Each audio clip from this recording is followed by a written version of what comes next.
धनत्रयोदशीच्या निमित्ताने आपणा सर्वांना धनधान्य, सुख, समृद्धी, यश, कीर्ती, ऐश्वर्य आणि उत्तम आरोग्याची प्राप्ती हो, हीच ईश्वरचरणी प्रार्थना. तुम्हा सर्वांना आध्यात्मिक शिवपुराण या चॅनलकडून धनत्रयोदशीच्या हार्दिक शुभेच्छा. नमस्कार मैत्रिणींनो, स्वागत आहे तुमचे सर्वांचे आपल्या आध्यात्मिक शिवपुराण या चॅनलवरती.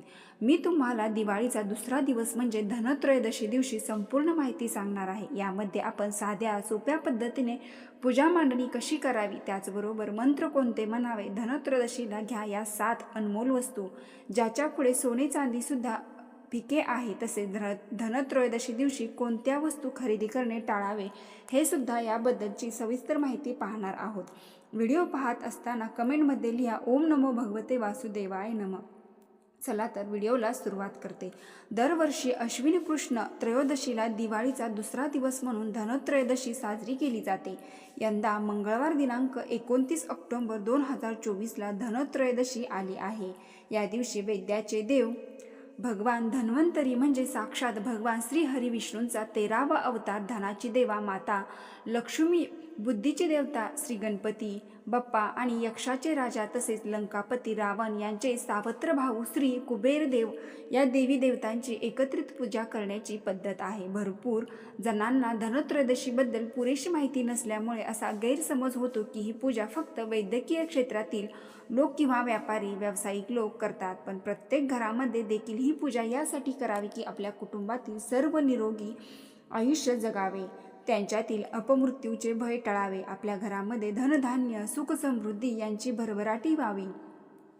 आपल्याला मंगळवारी 29 ऑक्टोबरला प्रदोष काळामध्ये ही पूजा करायची आहे. या दिवशी प्रदोष काळ सायंकाळी 5:38 सुरू होणार असून रात्री तो 8:13 आहे. धनत्रयोदशी पूजेचा शुभ मुहूर्त सायंकाळी 6:31 पासून रात्री 8:13 आहे. त्यानुसार आपल्या सर्वांना या पूजेची तयारी करून योग्य वेळेमध्ये ही पूजा करायची आहे. सर्वप्रथम पूजेची जागा स्वच्छ करायची आहे. पूजेची मांडणी करता एखादा पाट किंवा चौरंग त्याच्यावर ठेवायचा आहे. पूजा करताना आपलं किंवा देवाचं तोंड दक्षिण दिशेला येणार नाही अशा पद्धतीने आपल्याला पूजेची जागा निवडायची असते. किंवा चौरंगावर एखादा स्वच्छ लाल किंवा पिवळ्या रंगाचा कपडा किंवा देवपूजेतला आसन तुम्ही टाकून घेऊ शकता. आपण पूजेची सुरुवात नेहमी दिवा लावून करत असतो आणि दिवाळीच्या पूजा अर्चामध्ये समईचा देखील वापर होतो. त्यामुळे सुरुवातीला एखादी समई किंवा दिवा तुम्ही प्रज्वलित करून घ्या. त्यांना हळदी कुंकू, अक्षता, फुलं वाहा, नमस्कार करा आणि पुढील विधींना सुरुवात करा. धनत्रयोदशी दिवशी पूजेचा मुख्य गाभा म्हणजे या पूजेला मंगल कलश भरण्यासाठी कलश म्हणून एखादा तांब्याचा किंवा पितळेचा तांब्या घ्यायचा. त्यामध्ये पाणी भरायचं. कलशाची जी बाजू आपल्या अगदी समोर येणार आहे त्या बाजूवर कुंकवाच्या मदतीने शुभचिन्ह म्हणून स्वस्तिक काढून घ्यायचं. बाकी राहिलेल्या रिकाम्या जागेमध्ये तुम्ही कुंकवाची किंवा हळदी कुंकाची बोटे किंवा अष्टगंधाची 5 बोटे नाम म्हणून ओढू लावून घेऊ शकता.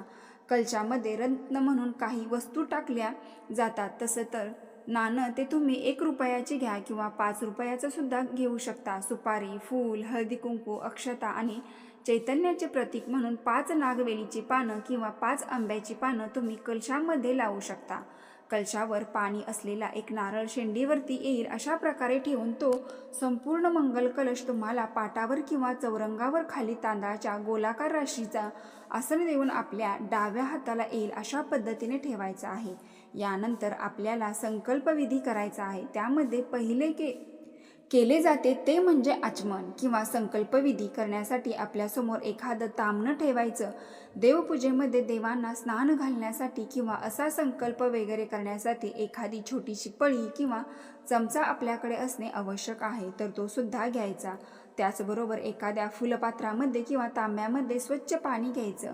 एखाद्या छोट्याशा प्लेटमध्ये 1 फूल, त्यासमोर हळदी कुंकू आणि अक्षता काढून घ्यायच्या. किंवा तुमच्या हळदी कुंकाच्या कर्णामध्ये या सगळ्या गोष्टी असतील तर कर्णाजवळ ठेवा आणि फूलसुद्धा त्यांच्यामध्ये करण्यासाठी पहिल्यांदा काय करायचं आणि हे पाणी पिताना पहिला मंत्र म्हणायचा ओम केशवाय नमः. त्यानंतर पुन्हा डाव्या हाताने उजव्या तळहातावर पाणी घ्यायचं आणि ते पिण्याच्या वेळी दुसरा मंत्र म्हणायचा ओम नारायणाय नमः.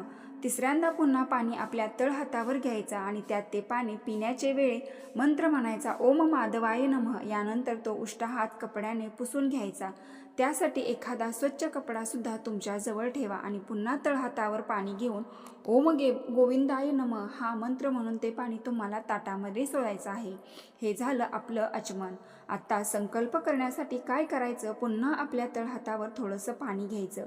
त्या पाण्यामध्ये फूल ठेवायचं, गंध, फूल, अक्षता ठेवायच्या आणि त्यानंतर पूजा करण्यामागचा तुमचा कोणता उद्देश आहे किंवा कशासाठी ही पूजा करत आहात ते मनातल्या मनात श्री गणेशाचे ध्यान करून तुम्हाला सांगायचं आहे आणि ते पाणी ताटामध्ये सोडून द्यायचं आहे. जेव्हा तुमची संपूर्ण पूजा आटपेल तेव्हा ते पाणी तुम्ही एखाद्या झाडाला घालून देऊ शकता. तुळशीला तेवढे घालायचे नाही. आपण या पूजेमध्ये मान असणाऱ्या प्रत्येक देवी देवताला स्नान घालून घ्यायचं. सुरुवातीला श्री गणेश बाप्पांना आपल्या देवघरामध्ये गणपती बाप्पाची मूर्ती असते. बाळकृष्ण किंवा ज्याला कुणी रंगनाथ असेही म्हणतो, तर तेच आपण भगवान श्री हरी विष्णुरूपी भगवान धन्वंतरी.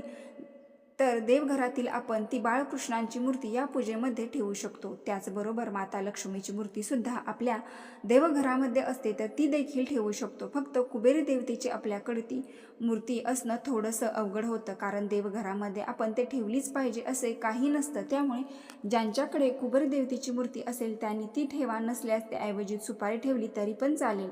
किंवा या धनत्रयोदशीच्या दिवशी निमित्तानं तुम्ही एखादी फोटो फ्रेम अशी घेऊ शकता की त्या फोटोमध्ये भगवान श्री विष्णुरूपी धन्वंतरी, त्याचबरोबर माता लक्ष्मी, श्री कुबेर आणि बुद्धीचे देवता गणपती यांचा प्रत्येक धन्वंतर दशीला मग तुम्ही हाच फोटो पूजेमध्ये ठेवत जायचं. पूजा झाली की तो फोटो तुम्ही गुंडाळून एखाद्या पिशवीमध्ये ठेवला तरी पण चालेल. म्हणजे फक्त दरवर्षी पूजा करता काढायचा. तर इथे तुम्ही पाहू शकता गणपती बाप्पांना जेव्हा स्नान घातलं तेव्हाच हळदी कुंकू लावलं. त्यामुळे आता बाळकृष्णाला किंवा ज्यांना आपण या पूजेमध्ये धन्वंतरी देव म्हणून पूजणार आहोत त्यांना अष्टगंध हळद किंवा चंदनाचा गंध आपण लावू शकतो. माता लक्ष्मीला हळदी कुंकू आणि कुबेर देवतेला माझ्या मते चंदनाचा गंध लावला जात असावा. सध्या आपल्याला जी फुले उपलब्ध होतील ती फुलं आपण या पूजेकरता वापरू शकतो. त्यामुळे मंगळ कशाला बाकी सर्व देवी देवतांना देखील फुलं वाहून घ्यायची. तुम्हाला समजा फोटोला माळ किंवा हार बनवणे शक्य झालं तर तुम्ही तो करून देखील फोटोला घालू शकता. धनत्रयोदशीच्या दिवशी पूजेमध्ये म्हणण्याचे साधे सोपे मंत्र मी तुम्हाला सांगते. तुम्ही पूजा करताना दोन्ही हात जोडून हे मंत्र एकापाठोपाठ एक म्हणू शकता. पहिल्यांदा कलशाचा मंत्र, ओम कलशस्थ देवतोभ्य नमः. त्यानंतर गणपती बाप्पाचा मंत्र, श्री गणेशाय नमः. यानंतर धन्वंतरी देवाचा मंत्र, ओम तत्पुरुषाय विद्महे अमृत कलश हस्ताय धीमहि तन्नो धन्वंतरी प्रचोदया. त्यानंतर माता लक्ष्मीचा मंत्र, ओम श्री महालक्ष्मी देवेन नमः. आणि सगळ्यात शेवटी कुबेर देवतेचा मंत्र, ओम यक्षाय कुबेराय वैश्रवणाय धनधान्याधिपते धनधान्य समृद्धी मे देही दापह स्वाहा. तर समुद्रमंथनाच्या वेळी भगवान श्री हरी विष्णुरूपी धन्वंतरी देव आपल्या हातामध्ये अमृताचा कलश घेऊन आले, म्हणून त्यांना आजही देवांचे वैद्य किंवा आयुर्वेदांचे आराध्य दैवत म्हणून पूजलं जातं. ती घटना अश्विनी कृष्ण त्रयोदशीला घडली, म्हणून आपण धनत्रयोदशी दिवशी पूजा करतो. आणि या पूजेमध्ये सुद्धा आपल्याला काही कलश भरून ठेवायचे आहेत. त्यासाठी काही विशिष्ट गोष्टींना मानसुद्धा आहे. दिवाळीच्या वेळी असे सजवलेले लहान लहान सुगडसुद्धा मिळतात, ते तुम्ही घेऊ शकता. किंवा तुमच्याकडे संक्रांतीचे असतील ते घेतले तरी पण चालतील. किंवा छोट्या छोट्या वाट्यामध्ये तुम्ही हे साहित्य भरून ठेवलं तरी पण चालेल. तर आपल्याला साळीच्या म्हणजेच तांदळाच्या लाह्या, त्याचबरोबर बत्तासे, धने आणि 7 प्रकारचे 7 धान्य किंवा 5 प्रकाराचे 5 धान्य या सुगडात म्हणजे भरून ठेवायचे आहेत. अगदीच तुमच्याकडे सुगड वगैरे काही नसतील तर प्रत्येक जी काही वस्तू आहे, पदार्थ आहे, ते तुम्ही छोट्या राशीच्या स्वरूपात देवासमोर मांडले तरी पण चालेल. म्हणजे लाह्या, बत्ताशे तुम्ही एखाद्या प्लेटमध्ये ठेवा आणि बाकीचे काही धान्य आहे त्यांच्या तुम्ही छोट्या छोट्या राशी करून ठेवू शकता. या सर्व देवी देवतांच्या आशीर्वादाने आपल्या घरामध्ये धनधान्य सुख समृद्धी यावी, म्हणूनच अन्नधान्याची कधीही कमतरता पडू नयेत. पैसे अडक्याची सुद्धा काही अडचण येऊ नये म्हणून काही धान्य, त्याचबरोबर लाह्या, बत्ताशा असेल आपल्याकडे असणारे थोडेफार पैसे आणि सोन्या चांदीचे दागिने असल्यास तेही आपण या पूजेमध्ये ठेवू शकतो. त्यांची देखील पूजा करू शकतो. कुबेर देवतेला पांढऱ्या रंगाची मिठाई विशेष जे म्हणजे गणपती बाप्पांना गुळ खोबऱ्याचा नैवेद्य दाखवायचा. त्याचबरोबर भगवान धन्वंतरीकडे आपण आपल्या घरामध्ये उपलब्ध असणारे काही मसाल्याचे पदार्थ या पूजेत ठेवू शकतो. जसं की लवंग, हळकुंड, जायफळ, वेलदोडा यासारखे पदार्थ, ओवा असेल तर तोही ठेवू शकतो किंवा दुसऱ्याही बऱ्याच गोष्टी ज्या आहेत आयुर्वेदिक गोष्टी म्हणून वापरत असतो. तुळस असेल, कोरफड असेल, कडुनिंबाची पाने असतील, विड्याचे पाने देखील आयुर्वेदिकच आहे. त्यामुळे आलं देखील आपण आयुर्वेदिक उपचारासाठी वापरू शकतो. बऱ्याच वेळा आपण आजारी पडतो पण लगेच काही डॉक्टराकडे जात नाही. आपल्या घरामध्ये उपलब्ध असणाऱ्या काही मसाल्याच्या पदार्थांना किंवा आयुर्वेदिक पदार्थांना वापरून आपण स्वतःला बरं करण्याचा प्रयत्न करतो. त्याला आपण आजीबाईचा बटवा या नावाने सुद्धा ओळखतो. तर या अर्थाने आपल्याला या वस्तू या पूजेत ठेवायच्या असतात. दुसऱ्या दिवशी हे साहित्य आपण आपल्याला उपयोग करायचा असेल तर लगेच वापरू शकतो किंवा नसेल तुम्हाला वापरायचा तर तुम्ही एखाद्या झाडाच्या बुडाशी किंवा मातीमध्ये पुरून दिलं तरी पण चालेल. मसाल्याचे पदार्थ ठेवले असतील तर ते तुम्ही पुन्हा मसाल्याच्या पदार्थामध्ये ठेवून देऊ शकता. धार्मिक मान्यतेनुसार धनत्रयोदशीला केला जाणाऱ्या खरेदीचा उद्देश हाच असतो की आपण त्याद्वारे आपल्या धनसंचयामध्ये भर घालावी. सध्याचे सोन्या चांदीचे भाव पाहता प्रत्येकाला सोने चांदी खरेदी करणे शक्य होत नाही. पण सोनंच कशाला, काही गोष्टी तर अशाही आहेत की ज्या सोन्यापेक्षाही मूल्यवान आहेत. आपण त्याची किंमत पैशामध्ये करू शकत नाही आणि मग या वस्तू साक्षात देवाचे वैद्य भगवान धन्वंतरी यांना देखील फ्री आहे. आता आपण पाहूया की धनत्रयोदशीच्या दिवशी नक्की कोणकोणत्या वस्तू खरेदी कराव्या. खरं तर या वस्तू अतिशय कमी किमतीत मिळणार आहेत. अगदी सामान्यातल्या सामान्य माणूस देखील खरेदी करू शकतो. त्याचबरोबर त्यांचा आपण पैशात मोलभाव करण्यापेक्षा त्याचे महत्त्व काय आहे किंवा त्या सोन्यापेक्षाही मूल्यवान कशा आहेत हे समजून घेणं खूप महत्त्वाचं आहे. पहिली वस्तू म्हणजे विड्याची पान, ज्यांना आपण खाऊची पानं किंवा नागवेलीची पानं या नावाने सुद्धा ओळखलं.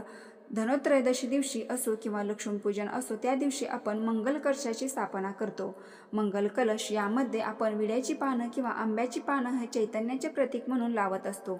त्याचबरोबर धनत्रयोदशीच्या दिवशी पूजेमध्ये 2 विड्याची पानं देवाजवळ अशी ठेवावीत की त्यांचा देठ देवाकडे येईल आणि त्या दोन्ही विड्याच्या पानावरती हळदी कुंकू पसरावे. म्हणजे एका पानावरती हळद, दुसऱ्या पानावरती कुंकू. हळद कुंकाच्या कर्णामध्ये या दोन्ही पाने देवाजवळ स्थापित करावी. त्यानंतर हळदीच्या पानावरती शुभ आपल्याला नाव लिहायचं आहे आणि कुंकवाच्या पानावरती लाभ असं आपल्याला नाव लिहायचं आहे. आपल्याला या पूजेचे संपूर्ण फळ मिळावं यासाठी शुभ लाभ हे नाव या दोन्हीच्या पानावरती लिहायचं आहे आणि दोन्ही विड्याच्या पानांची धूपदीपांनी ओवाळून पूजा करायची आहे.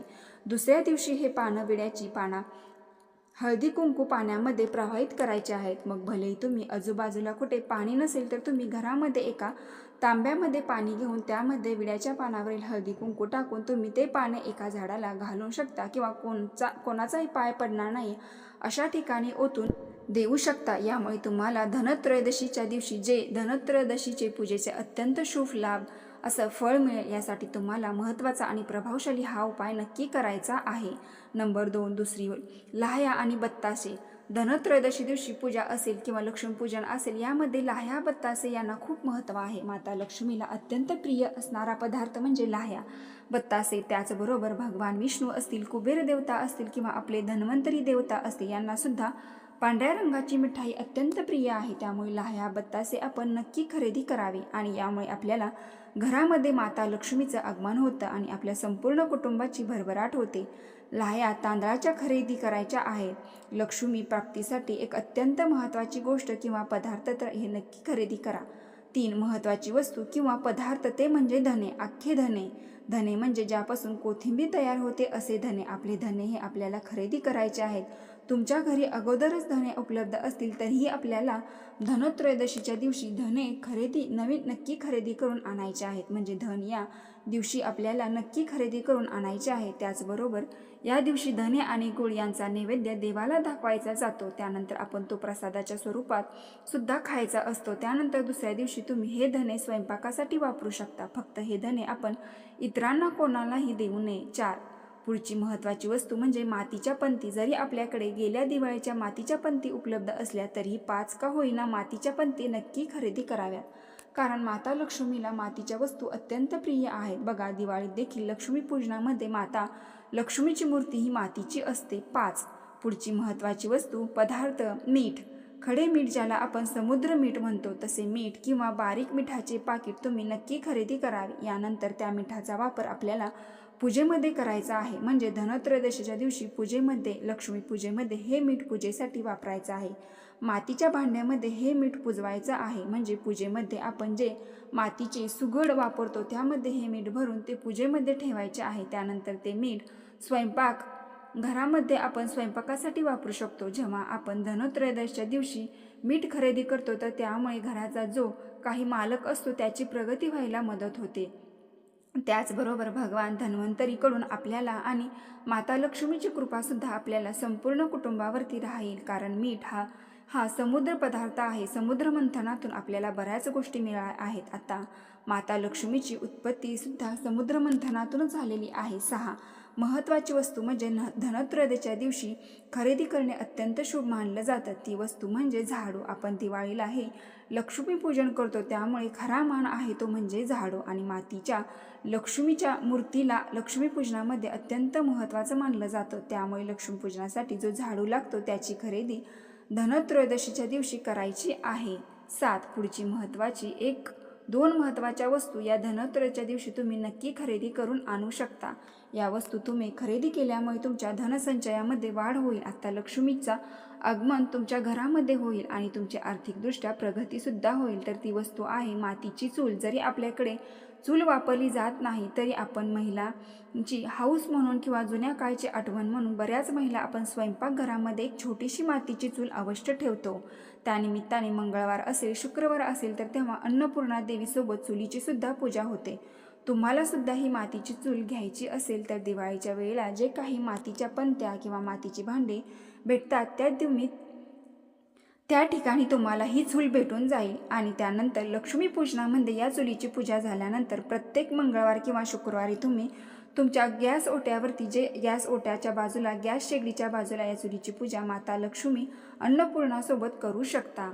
8 महत्त्वाची वस्तू म्हणजे हळकुंड। हळकुंड खरेदी करण्याचं कारण म्हणजे भगवान धन्वंतरी म्हणजे साक्षात भगवान श्री हरिविष्णू आहेत। भगवान विष्णूच्या पूजेमध्ये पिवळ्या रंगाच्या वस्तू असते किंवा पिवळ्या रंगाचे पदार्थ असतील त्यांना महत्त्व असतं। हळकुंड हे वंशवृद्धीचे प्रतीक मानलं जातं, त्यामुळे तुम्ही जर हळकुंड खरेदी केलं तर ते लेकरूवाळे हळकुंड खरेदी करावे। त्याबरोबर तुम्हाला या दिवशी तांब्या पितळेच्या वस्तू खरेदी करायच्या असतील तर त्यामध्ये तुम्ही कुबेर दिवा अवश्य खरेदी करा। कुबेर दिवा तुम्ही धनत्रयोदशीच्या दिवशी पूजेमध्ये अवश्य लावू शकता। आता आपण धनत्रयोदशीच्या दिवशी काय खरेदी करू नये ते पाहूया। धनत्रयोदशीच्या दिवशी आपल्याला प्लॅस्टिकच्या वस्तू अजिबात खरेदी करायच्या नाहीत। त्याचबरोबर काचेचे भांडे सुद्धा खरेदी करायचे नाहीत। यामुळे आपल्या कुटुंबातील सदस्यांना आर्थिक संसदेचा सामना करावा लागू शकतो, म्हणजे आर्थिक समस्यांचा सामना करावा लागू शकतो। त्याचबरोबर धनत्रयोदशीच्या दिवशी चाकू, कात्री, सुऱ्या यासारख्या टोकदार वस्तूसुद्धा खरेदी करायच्या नाहीत। या दिवशी तुम्ही स्टीलची, ॲल्युमिनियमची सुद्धा भांडी खरेदी करायची नाहीत। धनत्रयोदशीच्या दिवशी लोखंडाच्या वस्तू अजिबात खरेदी करायच्या नाहीत। धनत्रयोदशीच्या दिवशी लोखंडी वस्तू खरेदी केल्या तर कुबेर देवता आपल्यावरती क्रोधित होतात आणि आपल्याला पूजेचे फळ मिळत नाही। धनत्रयोदशीच्या दिवशी भलेही कोणतीही वस्तू खरेदी करायची झाली नाही, तुम्हाला पण नकली दागिन्याचे आहेत तर ते सुद्धा अजिबात खरेदी करू नका। त्यामध्ये सुद्धा बऱ्याच वेळा लोखंडाचा वापर सुद्धा होत असतो, त्यामुळे हे सुद्धा तुम्हाला टाळायचे आहे। आता दिवाळी म्हटलं की आपण नवीन कपडे खरेदी करतो, तर त्यामध्ये आपण धनत्रयोदशीच्या दिवशी काळ्या रंगाचे कपडे अजिबात खरेदी करू नका। भले तुम्हाला काळ्या रंगाचे कपडे खरेदी करायचे असतील तर ते तुम्ही धनत्रयोदशीच्या अगोदर खरेदी करून आणू शकता। मात्र धनत्रयोदशीच्या दिवशी काळ्या रंगाचे कापड किंवा काळ्या रंगाची वस्तू खरेदी करण्याची चूक अजिबात करू नका। एका चांगला सणवार आहे, लक्ष्मी आगमनाचा दिवस आहे। काळा रंग खरेदी करणे म्हणजे थोडक्यात निषेध या अर्थाने आपण त्याला म्हणतो, त्यामुळे काळा रंग खरेदी करू नका। तर मैत्रिणींनो, जर तुम्हाला हा माहितीपूर्ण व्हिडिओ उपयुक्त वाटला असेल तर व्हिडिओला एक लाईक नक्की करा। चॅनलवरती नवीन असाल तर सबस्क्राईब करा। कमेंट बॉक्समध्ये हर हर महादेव टाईप करा। ओम नमो भगवते वासुदेवाय नमः। जय माता दी। हर हर महादेव। धन्यवाद।